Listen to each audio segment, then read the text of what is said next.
Everybody, Dr. Terri here again for another video short on movement, aka exercise, the E word. Nobody likes to hear it.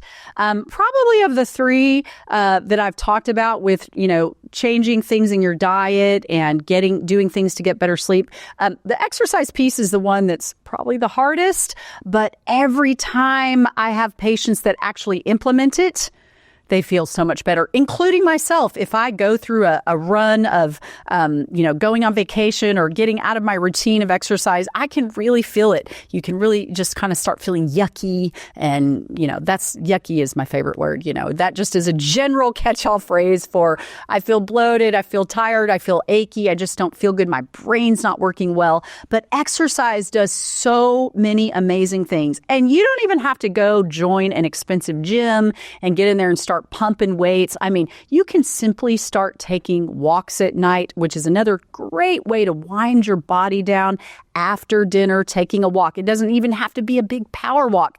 If you're somebody that hasn't exercised in a long time, ease into it, start with some of these little things and taking a walk with the family, having the kids ride the bike or taking a bike ride. This is something you can do with community because, doing things like this and spending time with your family, teaching your family good habits, getting everybody outdoors instead of after dinner, everybody just goes and sits on the couch or gets on their phones and gets in their own zone.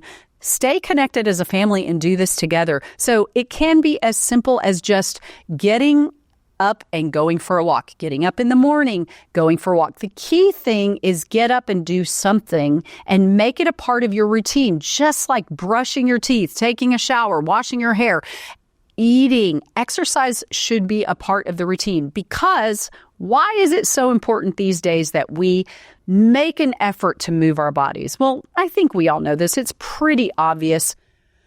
We know the health benefits of exercise, and it doesn't even have to be this cardio, I got to get up and go do an hour spin class, although that's great if you want to do that. It doesn't have to be that. But we're a sedentary society. I mean, I think everybody knows that. We don't really spend a lot of time outdoors working.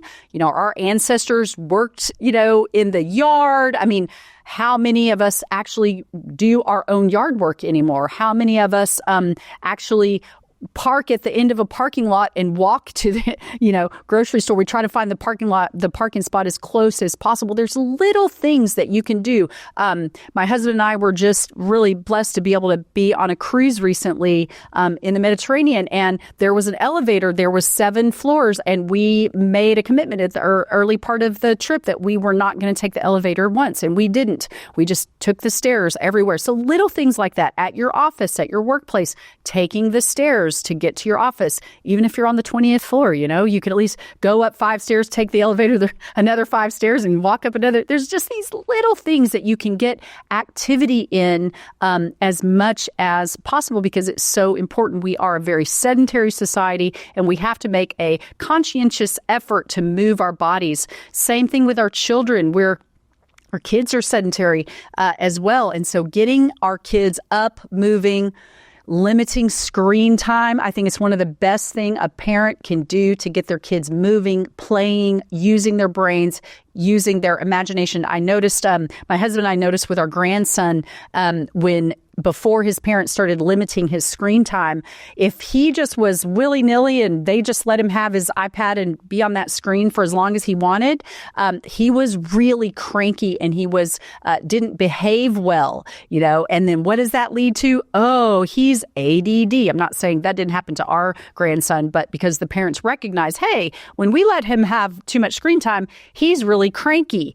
But when they don't let him have screen time and he goes and plays and goes outside and rides his bike, he's a much happier kid. So there's little things in our life every day, these little changes that we can make. I think a lot of people think when we say you need to move more, we're saying you got to go join a gym and you got to take, a HIIT class and a Pilates class and all that's really great, but it doesn't have to be that complicated. The other thing that I really love people to know, and I found this in research because I'm about to be 57. Am I fit? Let's see. Yeah, I think I am. Am I about to be 56 or 7? Somewhere in there. I don't keep track. I don't count anymore. It doesn't matter. But what I found is when I got into my 50s, the things that I used to do for exercise to stay in shape stopped working. And it didn't make sense to me, besides the hormonal piece, which that is a huge part. But also I found some really great studies that show after age 50, men and women don't respond to cardio exercise like they once did. And we respond better to strength training, resistance band training, weight training exercises better. I shifted. I started doing just strength training in the gym, which if you do enough of that, you can get cardio from that. And it completely changed my body composition. So just know there's age-related changes in how our body responds to exercise. I've heard this all the time. I've had patients go, I've been a runner my whole life. I've been running since I was in my 20s. And now I'm 45 and I'm running and I keep getting this, pot belly and I just can't get, my body's changing. Well, it has a lot to do with anabolic resistance as we age. So that's just a little pearl. But also, hormones. I can't have the conversation about moving your body without having a conversation about hormones. When our hormones are not optimal, and boy, this is happening younger and younger. We're seeing more and more young men with low testosterone and young women with endocrine issues like polycystic ovary syndrome. When your hormones are out of whack and you're tired, depressed, moody, anxious, you're not sleeping, you can't focus, you don't really want to get up and exercise. So if you're feeling a lot of those symptoms across the age spectrum, really, finding a clinician that has been trained and understands how to do the right kind of labs and optimize hormones is really, really important.